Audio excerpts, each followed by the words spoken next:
Yeah, Anthony Starr, Australian dude. Never really seen him in anything before this, but also the Australian film market is apparently pretty shitty. It's not. First of all, it's not shitty. That's what I've heard from Australians. I don't know anything about right, but it's look.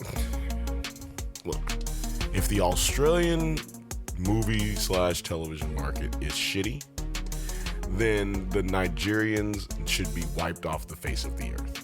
That shit. I'm so sick and tired of seeing Netflix put Nigerian movies into my fucking queue, dog. Like, hey, man, I'm not gonna watch this shit. I've never watched one Nigerian movie. They always... Yeah, have you ever seen a trailer for a Nigerian movie? Yeah. It always goes, what are you doing? I do this over there and you go. I don't understand. Why you want to do this stupid shit? You talk to me like this. Hey, you do not talk to me like this. Yeah. And then it just ends. The trailer just ends. I'm like, what the fuck just happened? Netflix, get some kind of goddamn trailer going, okay? I need you to build me up, goddamn. Like, just do not just show me some random ass shit. Matter of fact, keep showing me the random ass shit because it's keeping me from making a bad mistake and giving in and watching one of these fucking terrible movies. And to speak and bring it back to Anthony Starr, Starr. He is like you see a lot of Australian actors popping up in America or like Western films. I think it's just like because they are like really incredible actors over there, but they don't have like the resources to make like 20 blockbusters a year. So like you see people like Ben Mendelsohn and all the Hemsworth brothers and Anthony Starr popping up in movies. They all seem to look alike. Yeah. Anthony Starr. That's how they say his name over there too. Anthony Starr. Anthony Starr. Anthony Starr. Sorry for the bad Australian accent. Sorry. I will never apologize for my bad Australian accent. Hey. Speaking of which, hello, you beautiful nerds. Welcome to the Drunk Banthas podcast, where we talk about sci-fi, fantasy, horror, and all the popular art that we love. Also, we do it drunk. I'm joined, as always, by my brother, Bill. Fucking diabolical. Today, we are talking about another Australian, Carl Urban, just doing a really great Cockney accent. He's fucking diabolical with that accent there. It really is. I love it. He sounds like a fucking pirate. Today, we are talking about episode 1 through 4 of season 3 of the original Amazon Prime series, The Boys. Drunk. We're doing it drunk. We're doing it drunk. We're doing it drunk. I did do like a review of the first season way back when. Never did a video review of the second season. But we haven't heard. It's because we don't have money, people. Yeah, these things are hard. These videos take a lot of time. Mm-hmm. But since you haven't, we haven't heard what you think of the show. Like, what did you think of the first Boys is awesome. seasons? The Boys is awesome. The Boys are back in town. I'm so surprised we've never heard that song in any of the seasons of The Boys. Yeah, maybe they're saving it for a really special scene. Maybe the guy who wrote that. I can't think of who it is right this second. With John Mellencamp, somebody. Bruce Springsteen, somebody white that plays the guitar. They wrote that song, and they probably don't want them to use it. Right. That happens a lot. Yeah, it's like, that's true. Yeah, it's like, I've seen your homophobic, homoerotic, disgusting, sexy show with gore and blood and dicks. I don't want my song related to that. Yeah, this is a good Christian song about boys coming back into town. And because they were at war, and now they're back. And they're gonna mess stuff up. But yeah, I'm a big fan of the show too. Yeah, first 2 seasons were great.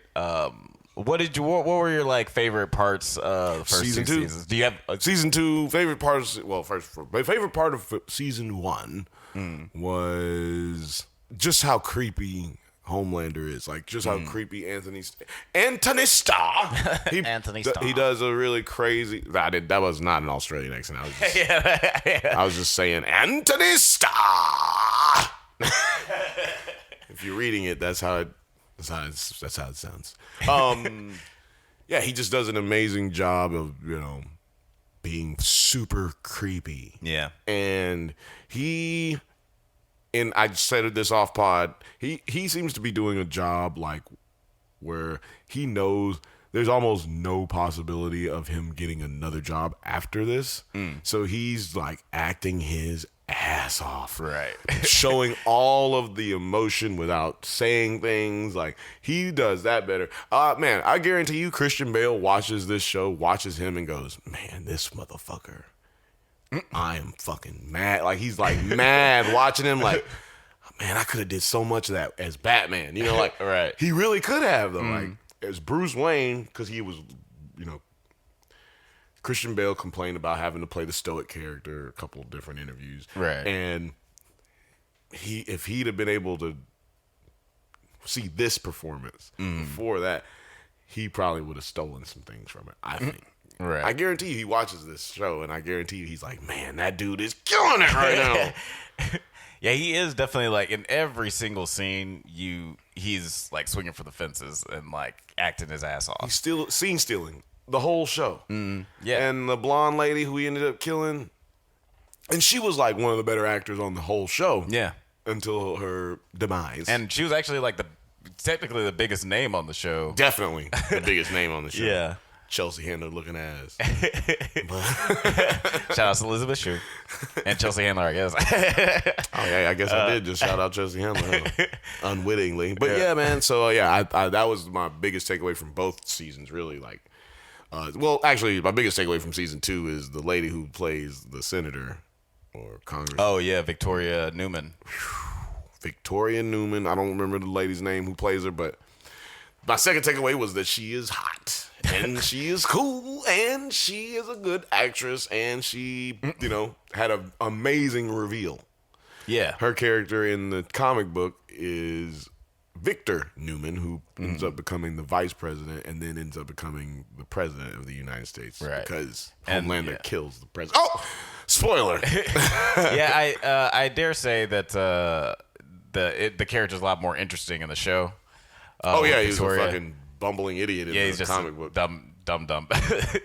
But yeah, like and to your point, yeah, Anthony Starr is always great. Even kind of throwaway lines. I always think about a line in the second season where he's talking to Billy Butcher and he's like rubbing in his face that he had breakfast with his wife and that morning. He's like, "Oh, I had pancakes with your wife this morning," and the line is just like, "I had pancakes with your wife this morning, delicious." But the way he goes, he just like sort of licks his lips, delicious. I was like, "Oh God, you're so gross. I hate you so much, Homelander." Like every line that kind of just he elevates every line. I just think about how many other creepier lines that he probably like. How many other ways he delivered that line that day. And that's the one they went with. Right, yeah.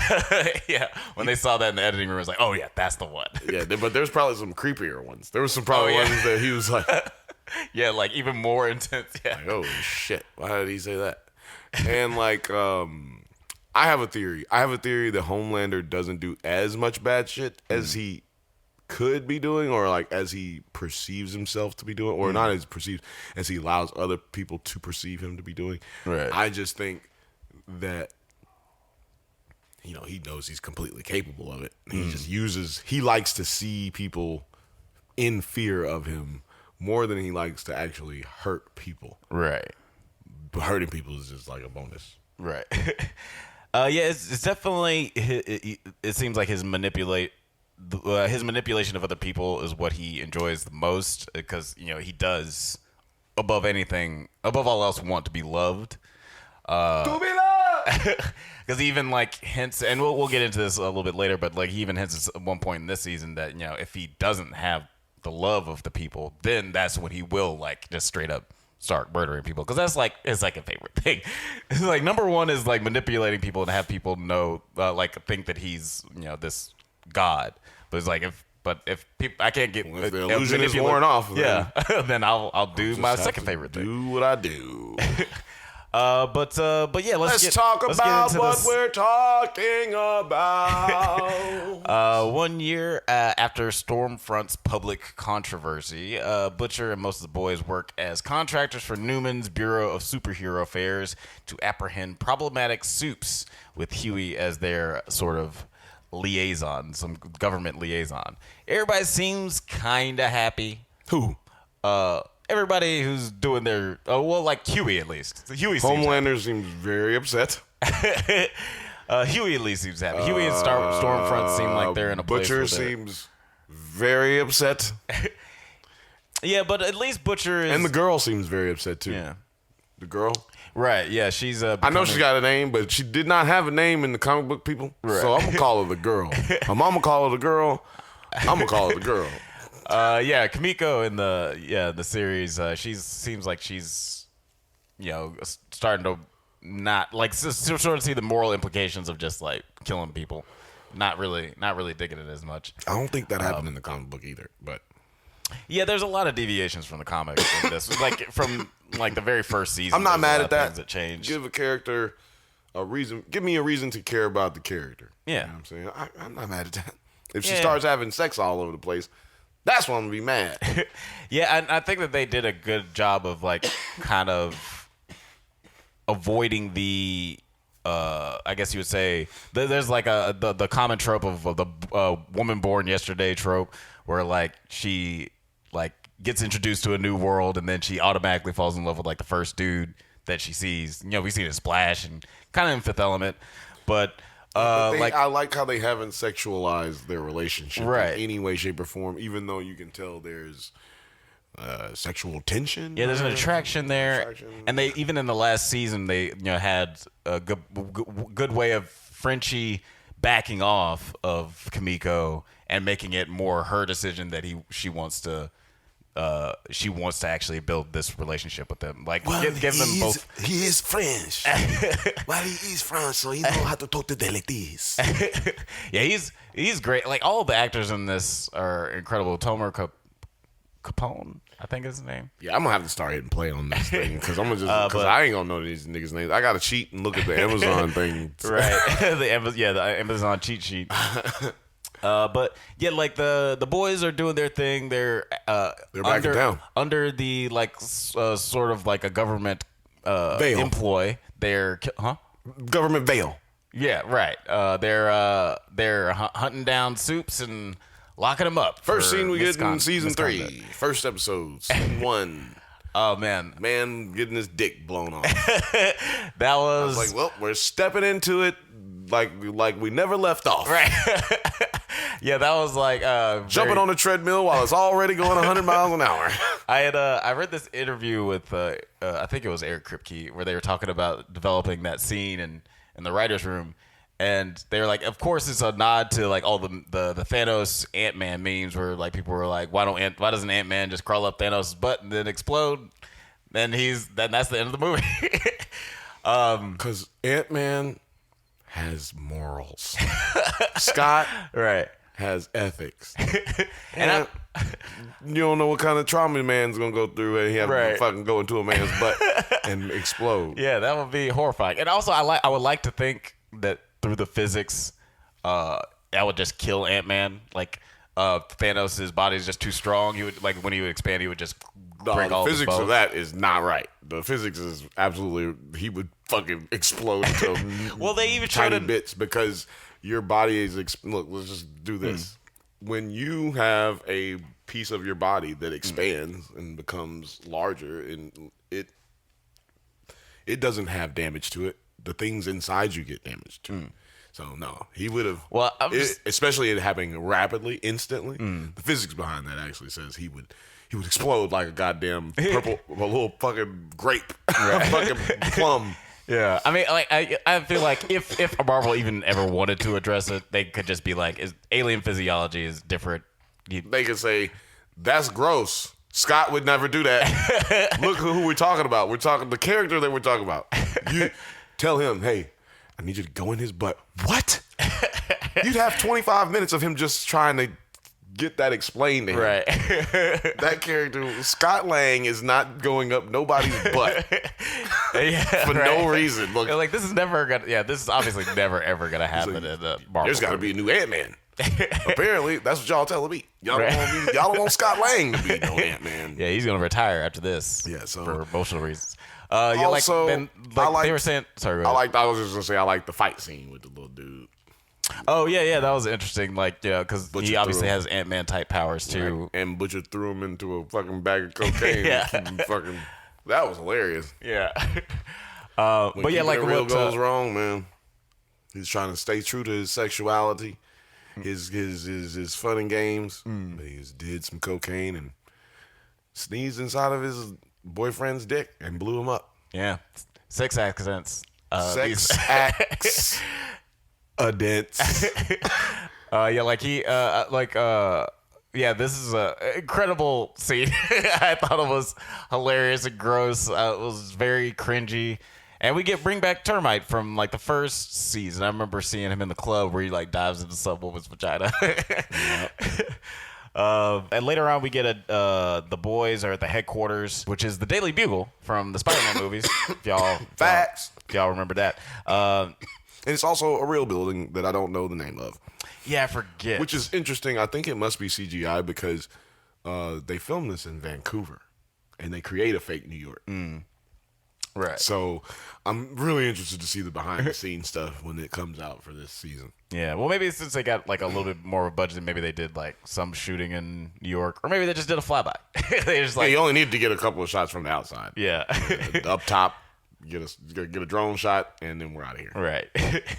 But yeah, then later on, Edgar offers Annie, who is like now she's dating Huey without any any problems with like the public eye.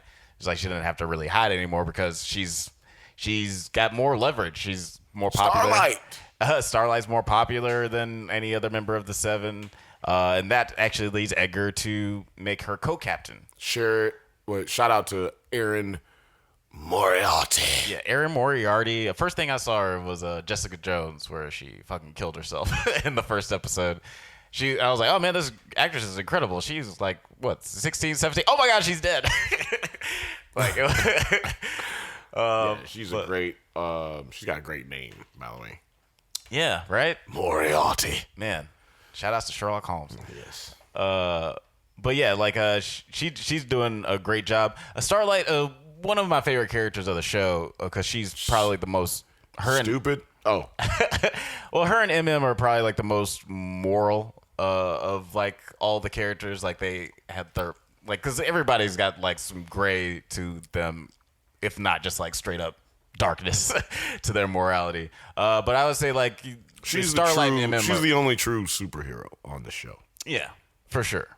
Because even Supersonic that gets introduced later in this episode, right? I mean, he's just trying to be popular. He's just trying to get on the Seven. He's just trying to be rich. He's just trying to get power.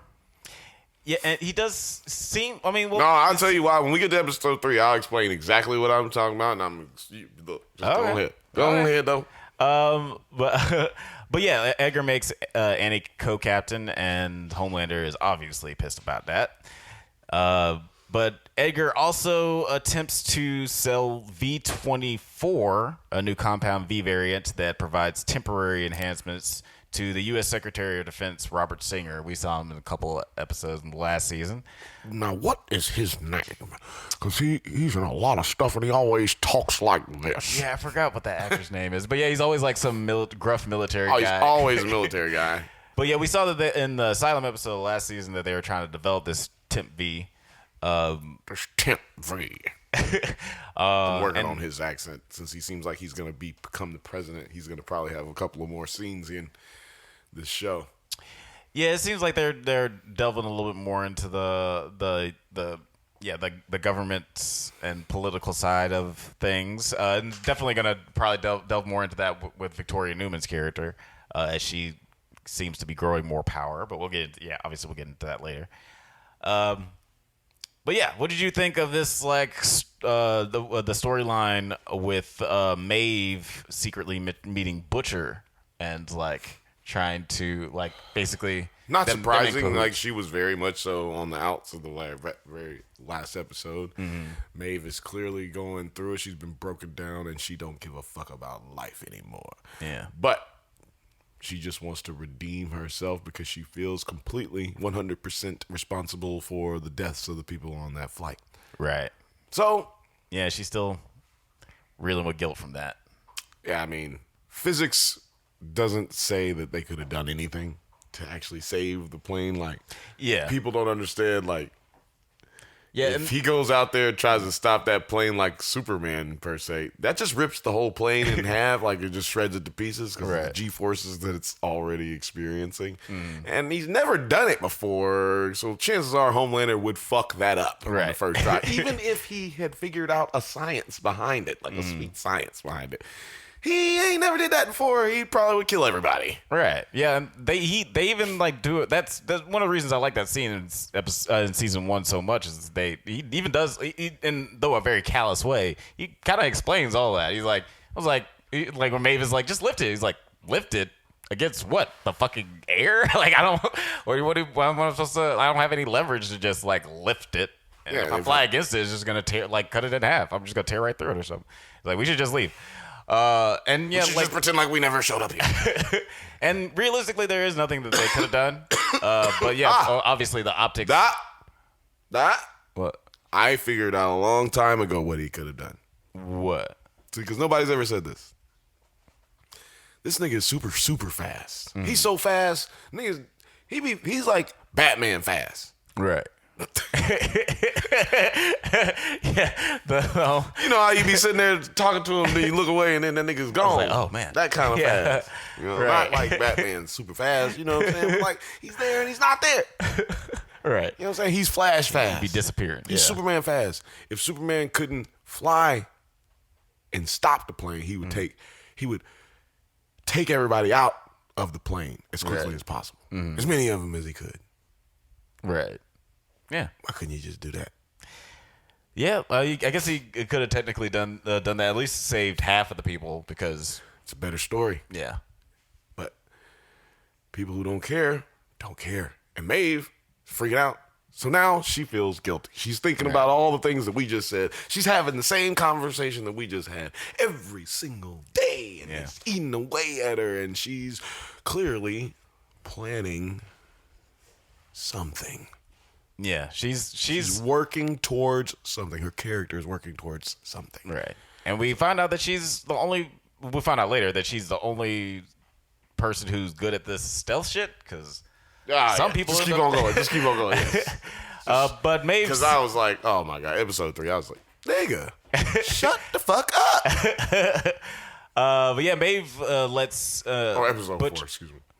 Maeve lets Butcher know about this secret superhero team called Payback. Well, not secret team, but a team, superhero team from. Lets them know that there are some secrets involving that superhero team. Right. He lets them know about the superhero team Payback from yesteryear. Their leader, Soldier Boy, was supposedly killed by a secret weapon called the BCL, that was said to be and like possibly capable of killing Homelander. So she gives him some contradicting the story that he was killed by a nuclear accident in which he saved millions of people. Right. Yeah. Everybody thinks Soldier Boy died a hero, but there's a hero.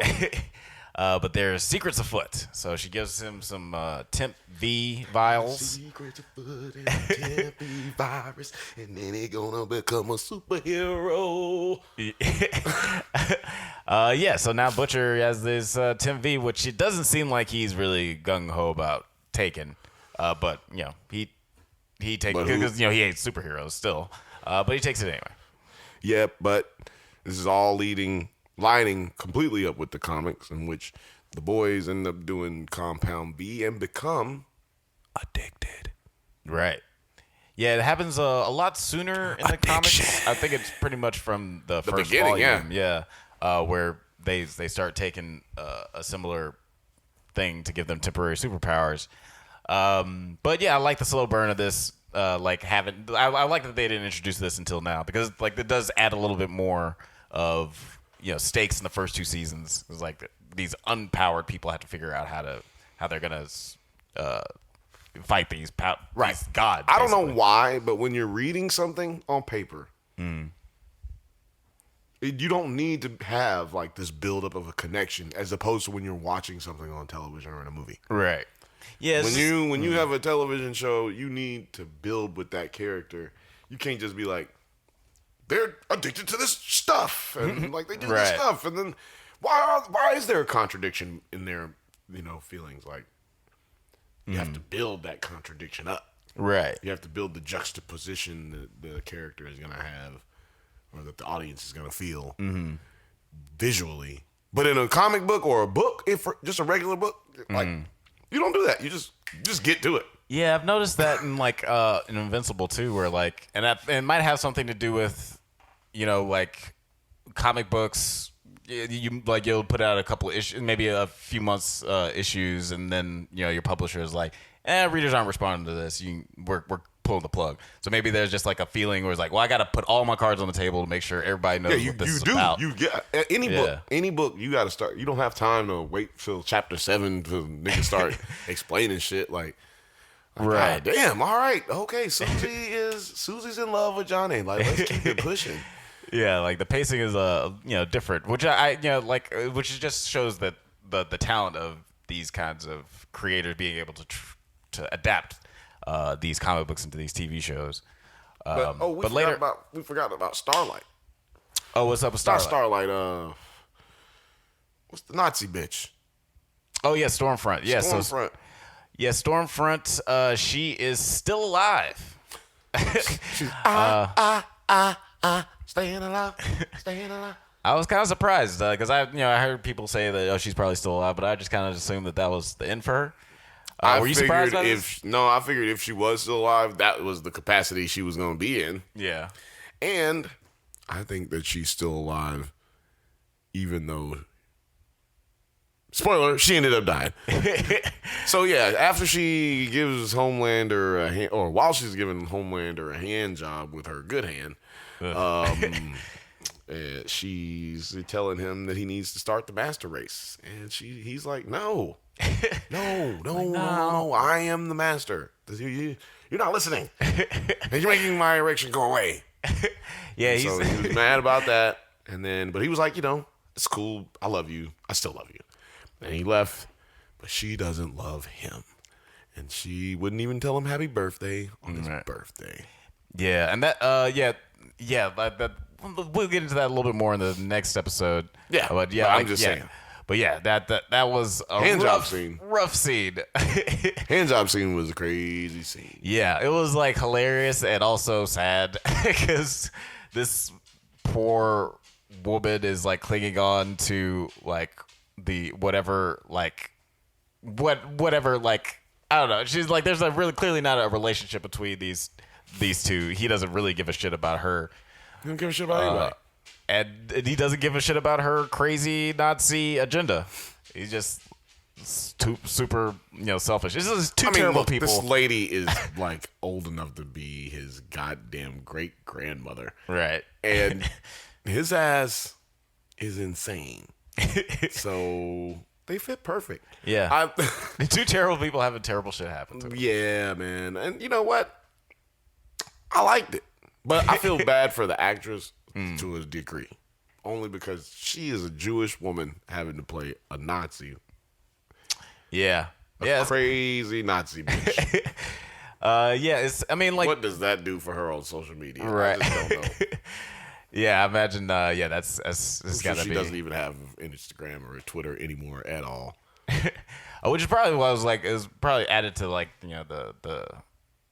Well, actually, I don't know. I don't know anything about the internet. But later, while I was gonna pontificate about Twitter, I was I'm sorry, I just about balloon laughed into a microphone. That is not etiquette conducive to the radio.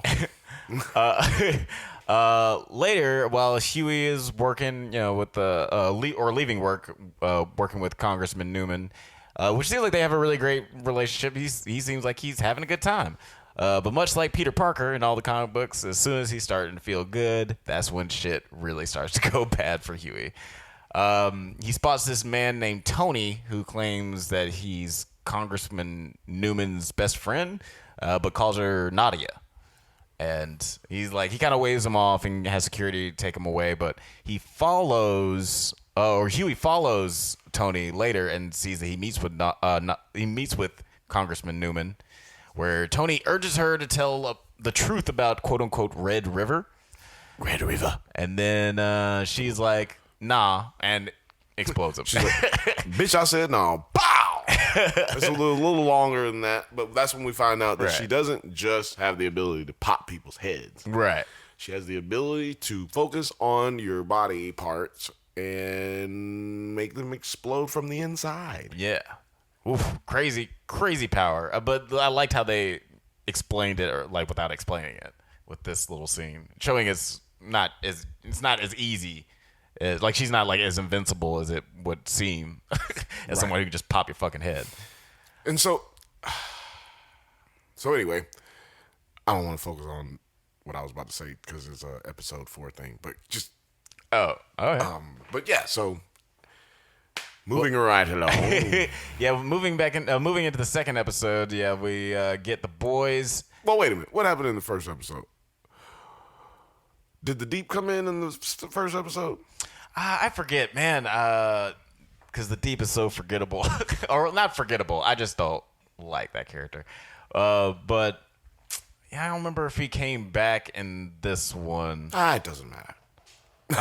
I think he did pop up. Yeah, at the when Homelander has the interview with the Chris. Oh yeah. With the Tucker Carlson type. Mm-hmm. And then he was like, "How'd you get in here first?" Which was more to the. It was. That's what I wanted to talk about. Episode 1. They were being really disrespectful to Homelander. I ain't gonna lie. No, yeah, Homelander's a bad person. He did some fucked up shit. But don't you see that this is like, maybe somebody should have looked at it as an opportunity. Like, hey, let's put our arm around Homelander, or let's try to be nice to Homelander for a second, because he's clearly going through something, and he's the strongest motherfucker alive. Right. Yeah. Maybe. Just a little bit. Yeah, I think that there's a subtle commentary on just like how we shove cameras in people's faces after they deal with horrible trauma just because they're celebrities. It's like, oh, your daughter just died of an overdose. How do you feel about that? And like, I was like, well, obviously I feel terrible. I don't want to talk to you about it right now. Right. Like, it was really weird. So, and I just don't know why you would do that to someone who can rip your head off. Yeah.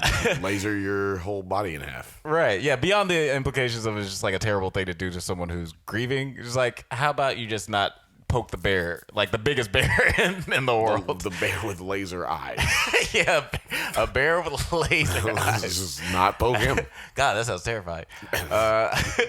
Which is why you don't. Why you don't mess with him. You don't fucking wave salmon in his face and eat it in front of him. So while the boys are investigating Soldier Boy's death, Huey visits Red River, which turns out to be an orphanage for superhero children. And he like copies all the records. Very, very sly-like, very spy-like. Yeah, that was some bullshit. That was like, they could have did a better job than that, because I was like, she doesn't just see him just plugging in a USB to her computer. She doesn't hear it. Right. None of that. Yeah, they gotta have her leave the room or something like that. I did like how they had her in a cast, like clearly showing that she deals with some issues with these kids. Like, it's not a safe job that she has. And shout out to the internet pointing out that that kid that was teleporting was Miriam's son that was in the explosion when. Yeah, it's him. He had the same name and everything. So. Oh, crazy! Oh, I didn't even twig that. So he did survive. He does have powers. He would have like teleported himself away. Clearly, huh? That's the. Yeah, because like I just always assumed that Homelander like moved him away, but then I was like, it doesn't seem like he would give a fuck enough to do that. But whatever. Right. But yeah, I guess that explains that a lot better. Yeah, and now he's in this little orphanage of soups. Yeah, that's cool. I didn't even notice that.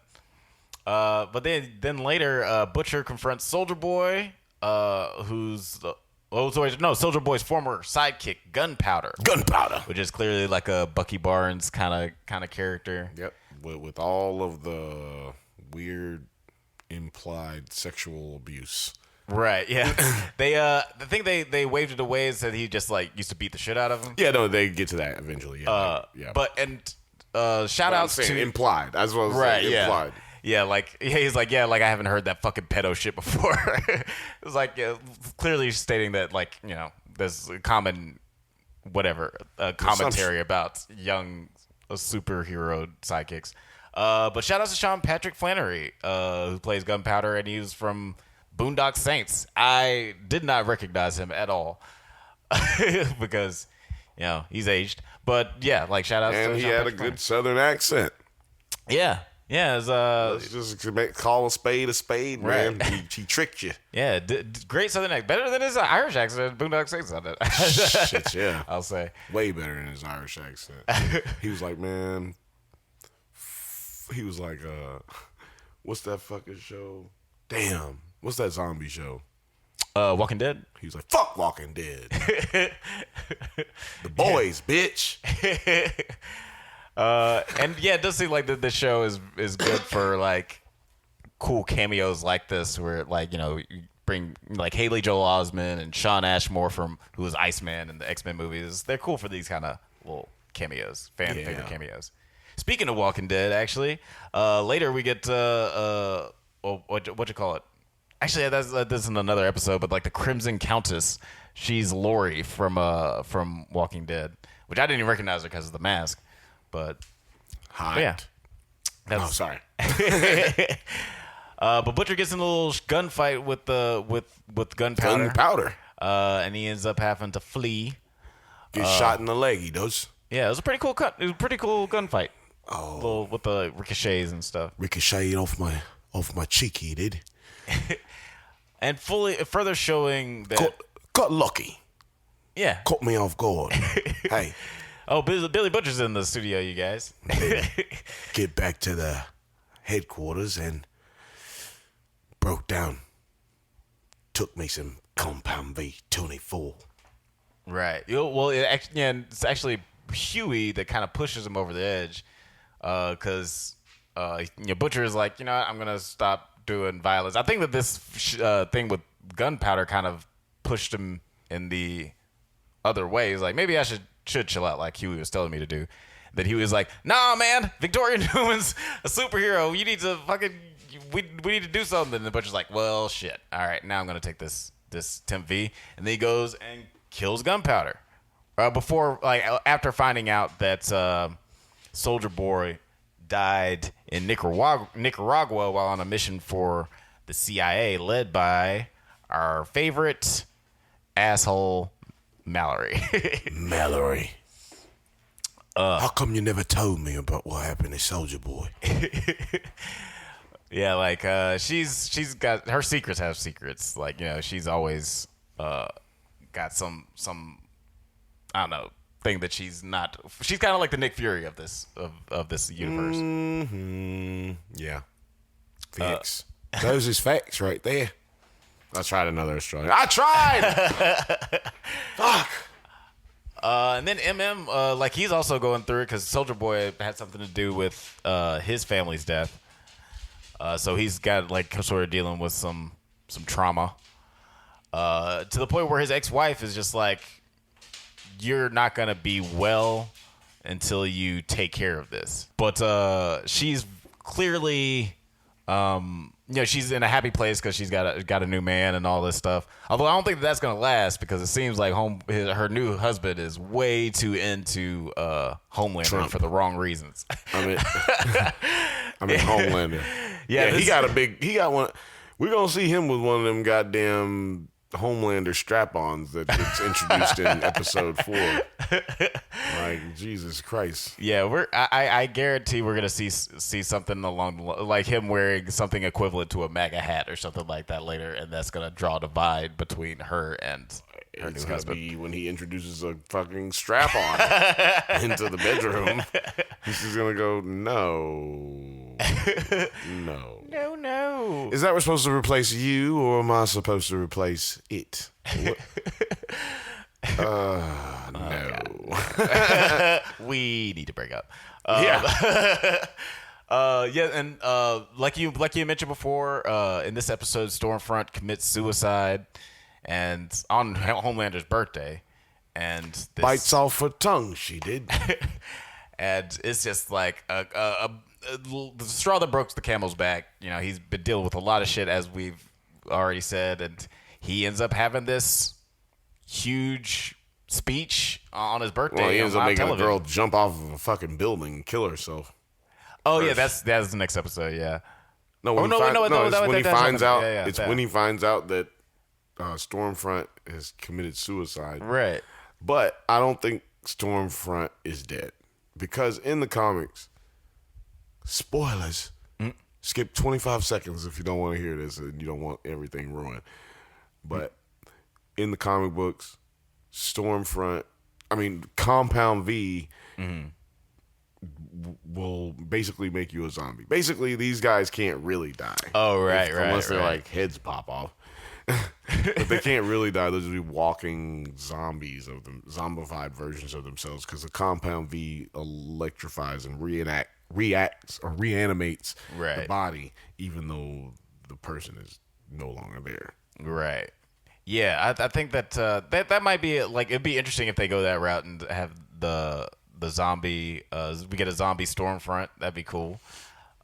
With probably like some other zombie characters. You know what I'm saying from the past that have already died. Like that'd be kind of cool. Like a zombie episode. Yeah, that'd be interesting, and it would probably. And I would imagine we might even see something like that because I feel like that's what happened with Noir, but we'll get to that a little bit later because they do change up his storyline from the comims a lot. Well, I mean, I got a theory about that because let's get to that battle. Like first off, Homelander has his big meltdown and on television where he says that he's the real hero. Basically, he has like if Jeff Bezos were to unwind on television and say how he really feels, this is how Jeff Bezos. Yeah, Jeff Bezos would be like, "You people think that you're customers? No, you're not customers. You're peasants. You're slaves, and you're my slave. You're beneath and me. You do what I want you to do. Listen to me. Listen to me."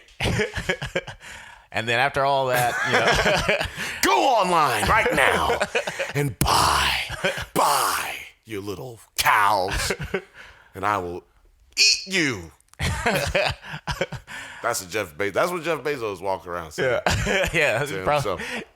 He says that he says that to himself every morning when he wakes up, just so he doesn't slip up and say it. It's written down, so he makes sure he doesn't say it differently every day.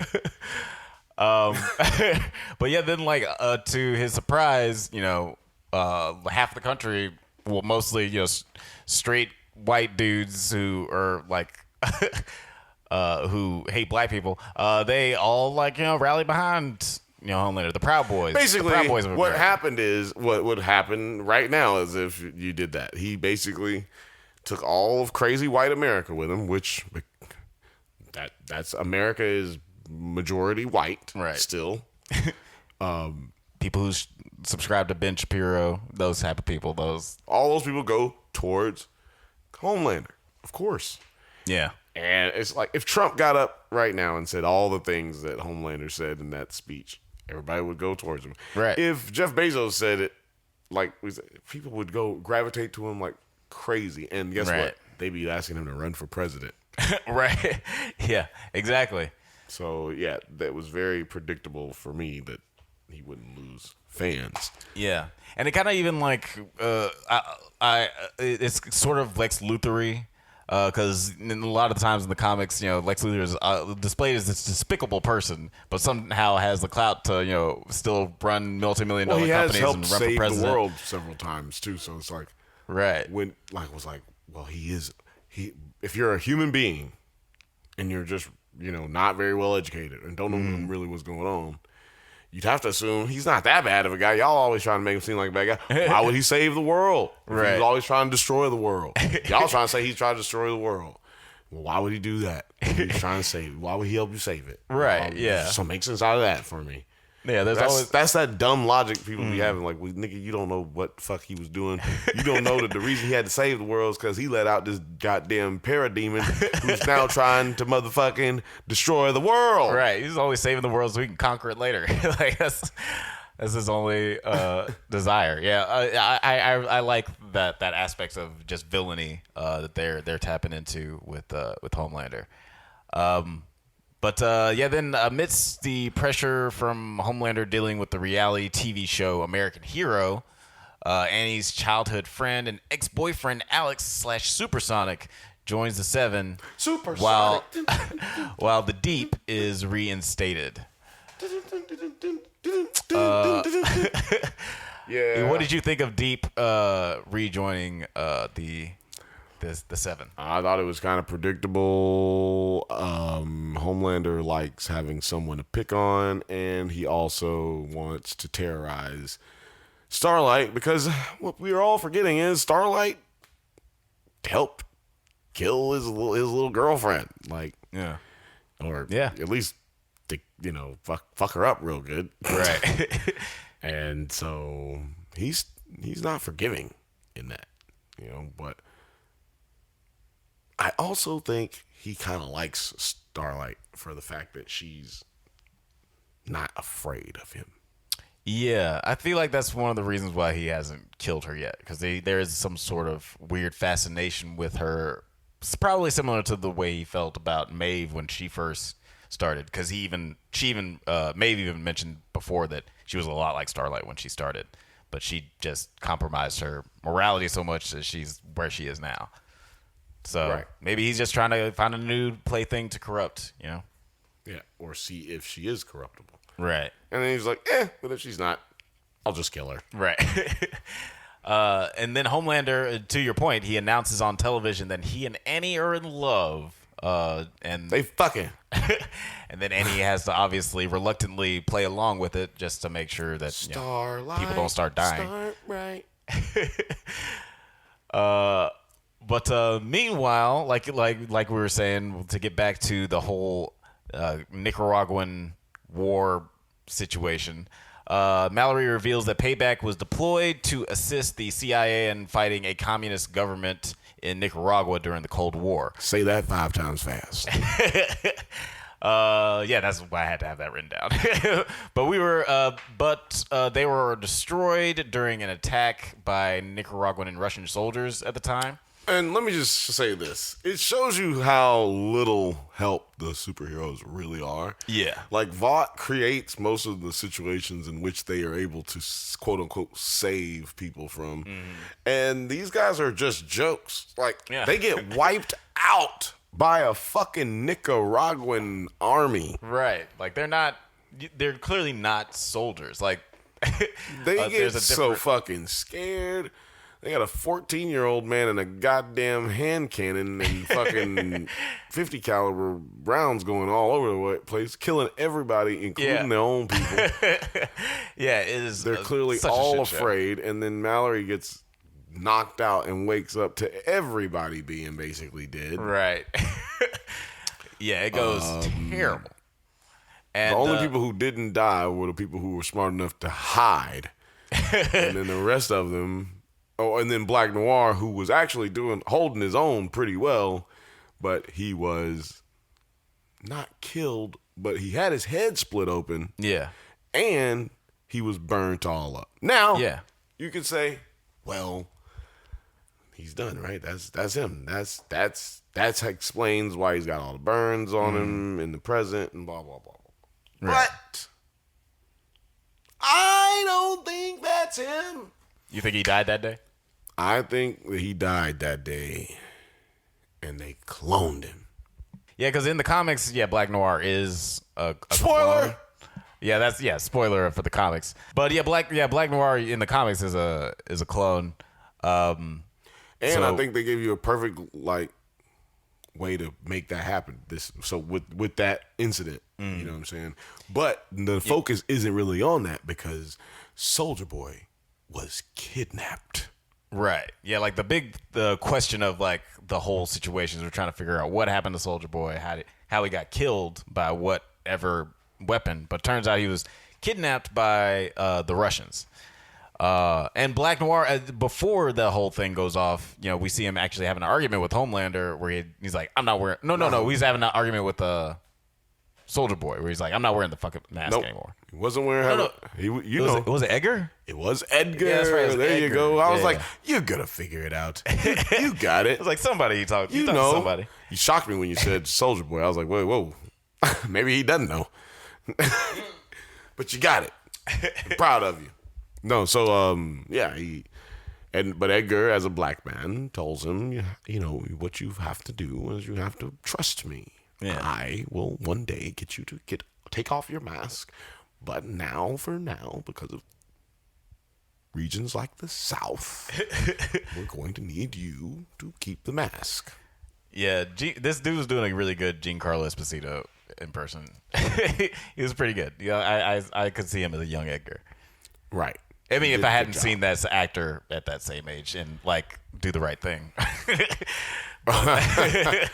Or in Harley Davidson and the Marlboro Man. Oh, man, shit. Y'all cannot do one as I know that. That's the one I know. That's Giancarlo. But yeah, and then a little, also just a little revisionist history, with the whole thing in Nicaragua that just basically says that Mallory and the Supes were involved in the Contra scandal where CIA distributed drugs to impoverished black and brown neighborhoods. So that's something we already knew in the black community. Right. It's something that's, but it's, obviously in this world with superheroes, they decided to add just to add more to that, superheroes are in power. So why wouldn't they do all the same shit that, Well, no, it wasn't superheroes who were involved in that. That was the government and Mallory's people. Mallory wasn't involved with the superheroes. They just were coming down there to supervise. They were coming down there to help them. But that didn't work out. That didn't end up actually happening. Because, remember, they still, to this day, are fighting Supes in the military. Yeah. So, they're just, to me, it was showing you that, this is why they know it won't work. It's been field tested. And this is why they keep refusing. This is why Edgar and Vought are still adamant about trying to get Compound V into the military in some kind of way. Right. And so they showed you that this has been going on for years. Yeah, and it's and I think it shows. It speaks to more to what Edgar was saying to that U.S. secretary guy when he's trying to sell the Temp V, because he's like, I'm trying to get out of the superhero business because I really just want to sell these vials to the military so you guys can use it, because putting these children, as he puts it, these spoiled brats with superpowers in soldier positions is not going to work because they don't have the discipline as an actual soldier who's been in the military. And they're assholes. Yeah, they're terrible. And you don't even actually ever see them. He said is the biggest failure of his lifetime. Right? Yeah. That's a big fucking statement to say. This nigga does a lot of fucked up shit on a day-to-day basis. Right. Yeah. It's and these superheroes never solve an Avengers level crisis. They never save the world. So all of it's like I said earlier. Everything that they do is manufactured by Vought. Yeah. Yeah. All this, speaking of manufacture, what did you think of the actual first scene with the, I forgot that we completely skipped over it, the Justice League type trailer or at the very beginning, where we get the Charlize Theron cameo. Yeah. That was great. Apparently Eric Kripke, because apparently the creator, because they obviously shot this before Doctor Strange, he went to go see Doctor Strange in the theaters, and when the Charlize Theron cameo came up, he's like, "Fuck yes!" He's like, "Hell yeah, this is gonna be perfect for me." Charlize Theron's gonna be still gonna be strong by the time the Boys episode. Right. Charlize Theron's still gonna be. Let me ask you a question. Trending. What do you think about the character played by Colby Menifee? Oh, Ashley? Ashley Barrett. I feel like that character's kind of worn out their welcome. I really liked her a lot in the second season because she, you could see how terrified she was to take on this role as, Homelander's assistant. And I thought she did a really great job. Because every time there was bad news to be told, you could see the fear of God in her face. But in this season, I just feel like she's, I see what they're doing with her. She's acting out and doing all these weird things because she's kind of feels out of control. So she's taking control in other weird ways. But I don't know. I'm just not as interested. She's taking man's buttholes. That's It's like the Deep in the Sorry, second season. I just don't care much about her story this season. Walter Goggins came through here. He's just she out here taking men's buttholes. She out here taking buttholes. Now that's some overpowering shit right there. That's taking control of your own life. I believe that's what the kids are calling truffle butter.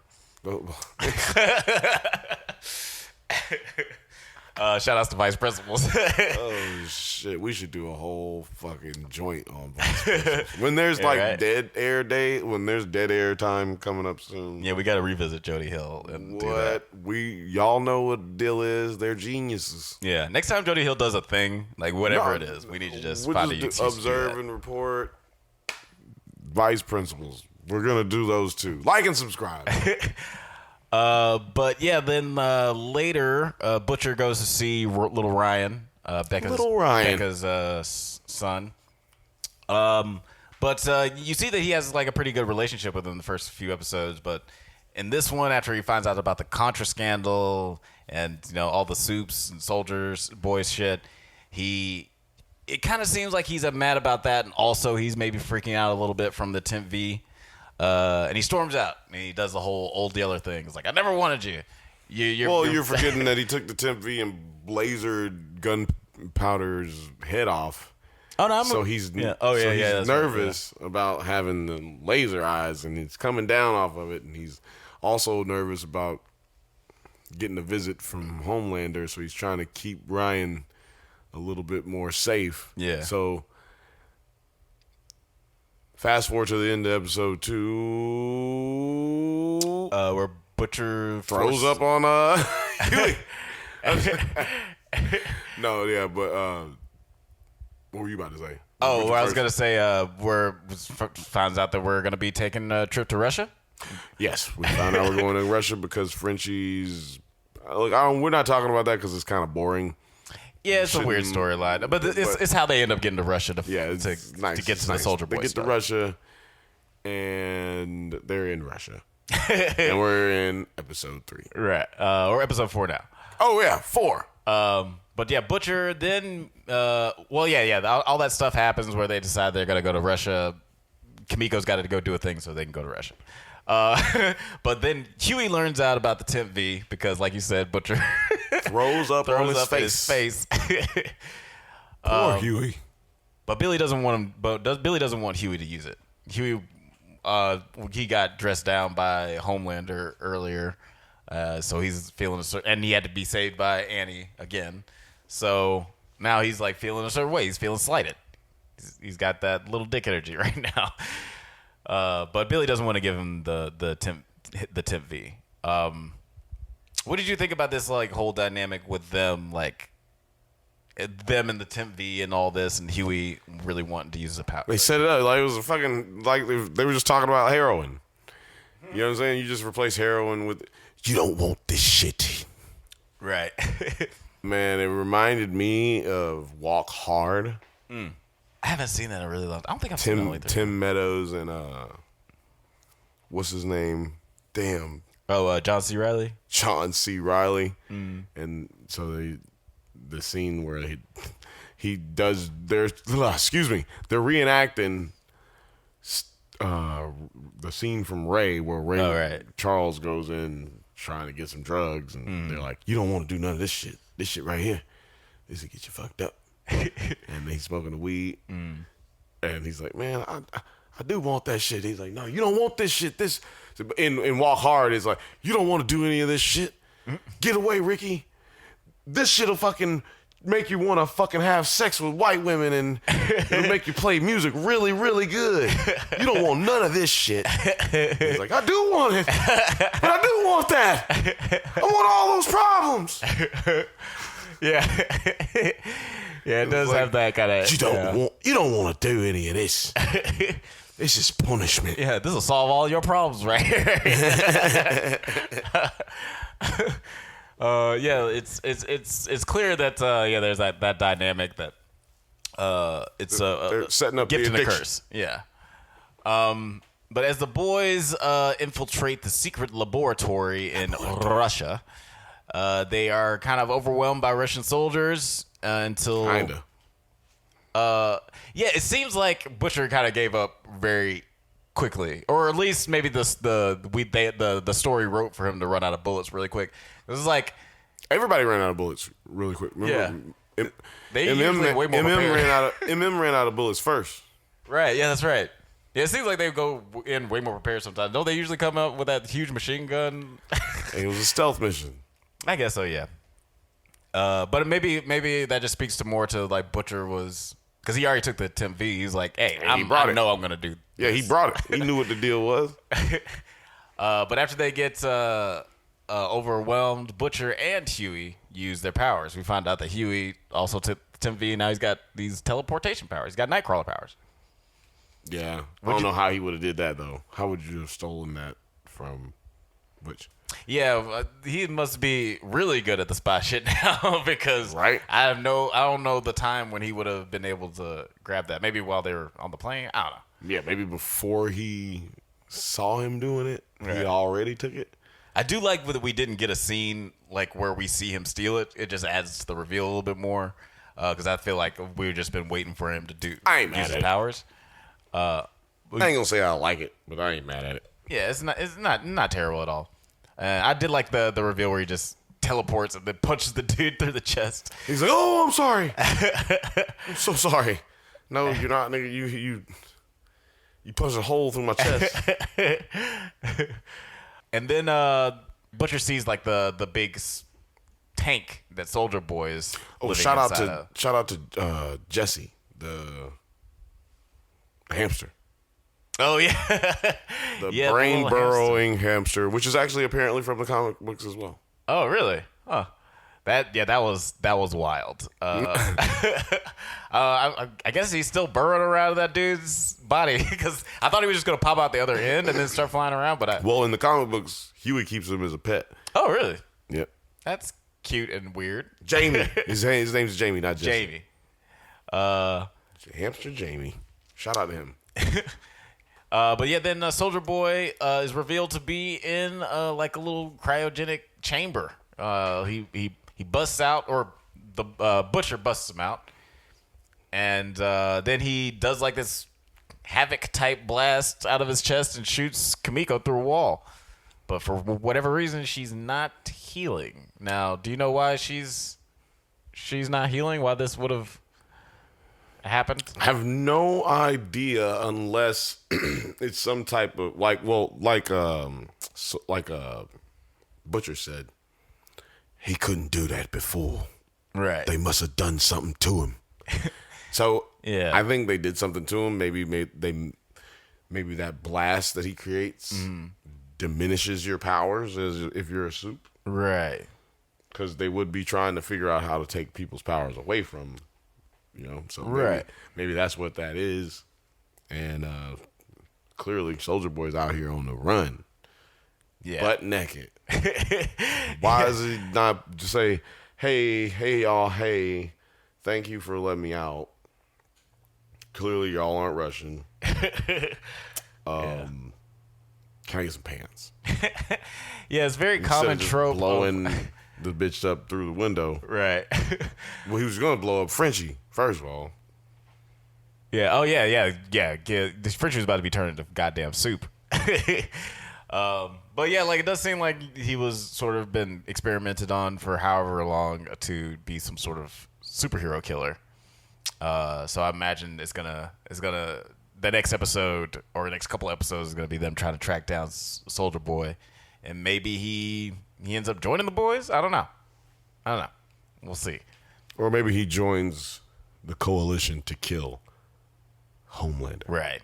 Which, yeah, because as we can see, the coalition is gaining and losing members by the day. Actually, so to go to like Annie recruits Maeve and Alex, Supersonic, to help her stand up to Homelander. But then A-Train and the Deep get into a argument. Yeah, A-Train tries to convince the Seven to stop a racist superhero from killing black people. Basically, he's out here brutalizing black people like cops do. And he gets shut down by the Deep and Homelander. And then, what's his name? Supersonic's like, hey, A-Train, I see you don't like these guys. I'm putting a team together. Stupid fuck. Yeah, dumb decision. He even says it's like right after he's like, wait, I was like, stop, man. What if he hears you?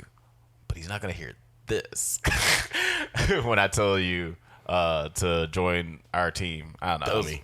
Big dumb dummy. What? And then like later we see A-Train, dealing with the implications of this, and we get the weird Kylie Jenner parody commercial. You remember when Kylie Jenner did the Pepsi? It was dumb. Pepsi thing. It was dumb then.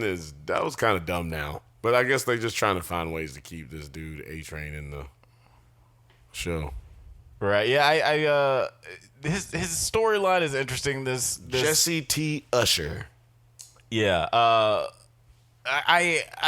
His storyline is interesting this season because he can't really run, so his superpowers are kind of non-existent at this point. So you see his desperation in trying to stay on the team, and where he basically tells Homelander about this plan to overthrow him, and that leads to the very brutal death of Supersonic. We don't even get to see this nigga's powers before he gets dismembered. Yeah, because the reason is Edgar decides he's going to punish Homelander. Yeah, and he decides to put Nadia in harm's way. Yeah. Or Victoria, however you want to look at it. She decides to put her in harm's way and get her to put the whip out for the most crazy, insane, strong, powerful human being on the planet. And she's like, bitch, what the fuck is wrong with you? Fuck out of here. Like, why don't you do it? Why don't you get on fucking TV and say some shit about what the fuck he did? Fuck you. Yeah, for whatever reason. Then she turned on him like a motherfucking pancake. She flipped on his waffled. Yeah, she holds a press conference to address the whole Homelander situation, sort of as like a reprimand from Stan Edgar.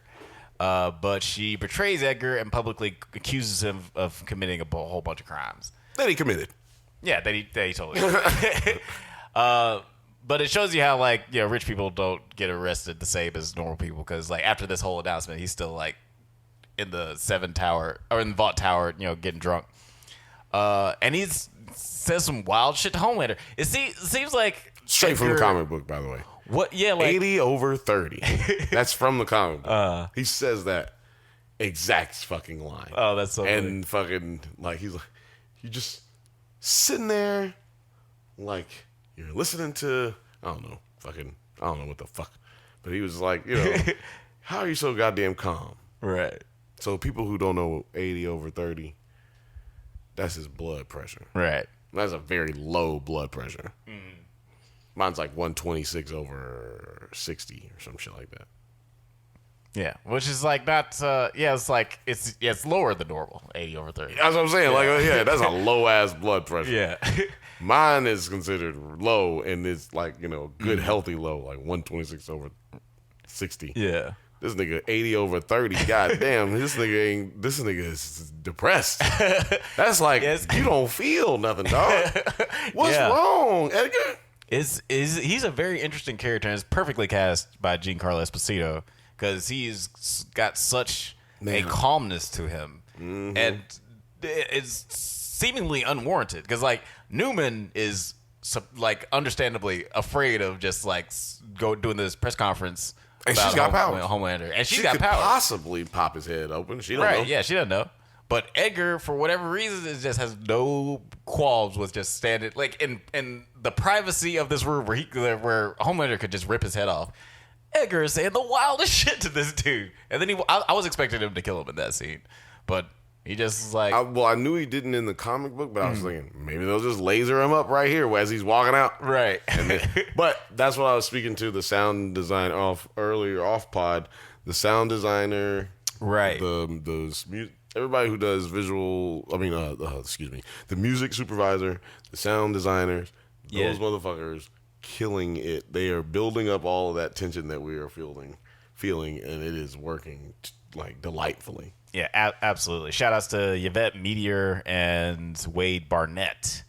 Yeah, those guys. Yeah, like sound has always been incredible, and like the production design, the way everything looks, meshes so well with the sound design and everything so well. Like it's a great show. It's incredible. Fight scenes, I feel like, are cut a little fast sometimes, but I think I've just gotten spoiled. Like they're still incredible. But yeah, like what did you think of this whole Homelander Congressman Newman team up, basically? Like now they're in cahoots. Well, they're not really in cahoots. It's just Nadia's trying to keep herself safe and keep her daughter safe, which is why she gets the compound V from Homelander, the real shit. She got that right. That it's like no temporary shit. No, she got that pure. It ain't cut with nothing. And boom, got straight to it, put it in her. What'd you think about the? Wait a minute, you said fight scenes are not good. What'd you think about the dildo fight scene? Oh, that was like that's actually the one I was thinking about when I was watching. I was like, I was thinking about the dildo fight scene from Everything Everywhere All at Once. I was like, that was actually more interestingly shot. Nobody knew about that on this set. That's true. But I mean, for whatever reason, I mean, obviously the reason was because it was a fight scene with dildos. Scenes in one year, huh? Yeah, it's weird. Yeah, out of the two dildo fight scenes, that one was not my favorite. I preferred this one. I preferred this one because it was like realistic and actual blood happened. I mean, there was blood in a dildo fight scene. Yeah, in the dildo fight scene, dude. No. He busted like there was blood all over them dildos. I just watched it like 2 days ago. But yeah, I mean, it's personal preference. Everybody likes one style over the other, but I just feel like it's. I mean, like, they're still shot incredibly. I just I've gotten spoiled from like the best movie that came out this year. But what do you think of Victorian? I mean, actually, speaking of Kimiko, what do you think of her just like sort of feeling this? The morality of all this shit, because it doesn't seem like she wants to kill people anymore. Her and Fritchie decided they kind of want to get out. It's a stupid filler. She's going to be killing people. This is pointless for us to go down this road. She's killing people. She's like, oh, just kill this person. Ugh. And then she goes on next. Yeah, none of them want to be doing the shit that they're doing. Right. But so you don't think she's going to be more like she's going to adopt some Batman rules where she's like, I'm going to fight crime, but I'm not going to kill anybody anymore. Maybe, but I doubt it. I mean, they're kind of in the business of killing people. Yeah, well, they're in the business of capturing people. Like nope. See, the first 2 seasons they was killing people, right? Yeah. Then in this 3rd season, we have this introduction to this new version of them where they're capturing people, right? But and then what does Huey say? We gotta kill them all. We gotta kill them all. Right. Sorry, I fucked that up. But we also see that Huey is not really. I don't know. I've always felt like he's like, I don't want to be the one killing everybody, but y'all gotta go kill these motherfuckers. Right. We gotta do it. Yeah. We gotta kill Homelander first. Yeah. Let's actually talk about Huey for a little bit and Kimiko and like that last scene we get with them in Russia, because she's dying in the back seat, but then we see Huey super feeling himself with these new powers. Like he's not even concerned with Kimiko in the back. So I feel like this is like the beginning of a corruption of Huey. No, it's gonna be the addiction. I just told you. It's not a corruption. It's the addiction. Yeah, for sure. Like I'm just saying. You said a corruption. I just don't. It's just knowing where they gotta go with the character and knowing what just knowing what I know about the comic. I don't think that that's what they would be doing because it's not a. Yeah, no, I don't think that's what they're going to be doing. I don't know. I mean, I feel like they've changed a lot of stuff from the comic. Yeah, they've changed a lot, but not the character. No, nobody's character has really changed. They're still who they are. Like the Deep is still an asshole. A-Train's still an asshole. Everybody who is who they are, except for Victoria Newman. You know, she's the only one who's like, they literally did that entire scene that you're talking about that you love so much with Edgar and Homelander. That entire thing was from comic book. Like, damn near every word and pause. So the characters don't change as much as the situations that they put them in do. And so I'm going to go ahead and go out on a limb and just say they're going to be consistent in that. And Huey's just not going to be corrupted. He's just going to be addicted. Right. Which you could maybe argue that is his corruption, is that he gets addicted. Right. He eventually gets off of it too. So that's something to look forward to for season 5. Yeah. Maybe. Yeah, we do. They have planned the series for 5 seasons, and they just got picked up for a 4th season. So yeah, I imagine they already got everything planned out how they want to wrap everything up. Obviously, we talked a little bit. Actually, no, we didn't talk about. We talked a little off pod about how the whole comic book ends, but we won't even get into that here. But yeah, I'm very excited to see where it's all going. I like most of what's going on. Like you said, some of the stuff with Frenchie and Kimiko are not as interesting. Yeah, but story-wise, that's just me. But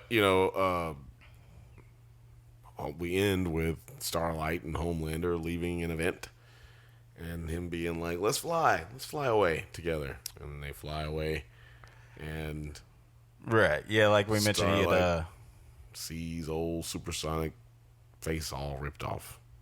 Yeah, took me 2 seconds to realize what the fuck was going on, because I was like, oh, that's the dude's, not his face. Yeah, I was expecting him to show her somebody dead. Well, yeah, this makes sense that it was this dude because he wasn't very... Neither was she. I was like, when she took him in there and asked him to be a part of their little plan, I was like, he's gonna die. He's gonna die. Bitch, you gonna get him killed because he's all nice. Yeah. Yeah, they even go out of their way to show that he's like, I'm not even doing this because I like you. I'm just a good guy. Stupid. I don't even want to date you.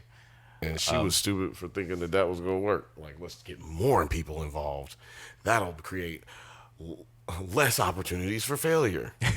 I mean, it's not, let me just explain something to you. If you're doing something covert, you get less people involved. The more people you have involved, the more variables you have for opportunities for failure. Right. But I mean, she also understands that she's not going to be able to do this by herself. So I don't you fault have to her do for it by yourself. I mean, she's already not doing it by herself. She's doing it by herself now. Like, you know what I'm saying? You had your crew. You got who you got. You shouldn't have just shut the fuck up and keep doing what you was doing. Now you got this nigga dead. And you got this motherfucker suspicious. Yeah. Yeah. No, she gave that nigga the confidence. She was telling him, stand up for yourself. Don't let them push you around. How did I get to this powerful spot that I'm in right now? I got it by shaking things up. No, bitch, that's not how you got any of this shit. Why are you telling this nigga all this shit? You almost died. A-Train almost killed you. And the motherfucking, like, you got lucky. This is how you, like, the boys, you had a lot of help from the boys. You had a lot of help from Huey. You had a lot of help from a lot of other people. Right. Why are you just getting this nigga all pumped up? Well, I mean, I'm just saying that was irresponsible. I don't think that she's doing anything much different than Maeve. Maeve is just doing it better. Like, she's asking for outside help. First of all, Maeve didn't approach Starlight. Maeve is just leaking information to the boys and then not doing anything. She's not going around the fucking seven and going. I'm just talking about asking for outside help. Like, that's she's not asking. Like, Maeve did it better. I'm not Maeve saying that she's she's not asking for outside help. They all just worked together in the first season. Okay. I mean, in the second season, they all just worked together to fight Stormfront. Like, that was what was funny to me about the little Justice League movie that they made. Like, it really should have been the boys and it should have been Maeve as Homelander and the boys behind her and Starlight, because that's who actually fucking beat the shit out of her. Oh, and Ryan. Yeah. Shout out to Ryan. Yeah. Because he the one fucked her ass all the way up. Yeah, we'll see how his character develops later. Does his character really get any shot in the comics? He doesn't I didn't read anything about him in the comics. He doesn't have. Okay, well, in the comic books, the baby that came out. So the way the Butcher's wife dies in the comic books is Homelander rapes her, and then the baby comes out of her while she's sleeping and rips through her body and kills her, and has laser eyes, and fucking Butcher kills the baby immediately as the baby comes out. And so Ryan's character doesn't exist in the comic book. Well, okay. Well, that's a little deviation. I wonder what they're gonna decide to do with him, because I don't think he's just gonna fuck off. I think that there's gonna be something interesting going on. Maybe he's the one who ends up killing Homelander. Maybe. I can see that, definitely. We're probably not gonna get something like that until next season, maybe. Or but the fifth season, because he's got to get older. He's got to get bigger. Yeah. Yeah, we're gonna need a time jump or something. Or a new cast. But yeah, overall, I'm really digging this season. Just as good as the last two, if not better. And I'm excited to see where the last 4 episodes take us. I think it's 4 episodes left. I think it's 8 episodes this season. Bet. But you got any more final thoughts before we wrap this episode up? I had a theory, but I don't know. I'll say it next time. No, well, I don't remember. Oh, okay. Okay. I don't remember right now. I'll just say it next time. Fair enough. Well, guys, if you guys have any theories or predictions about this season, let us know in the comments.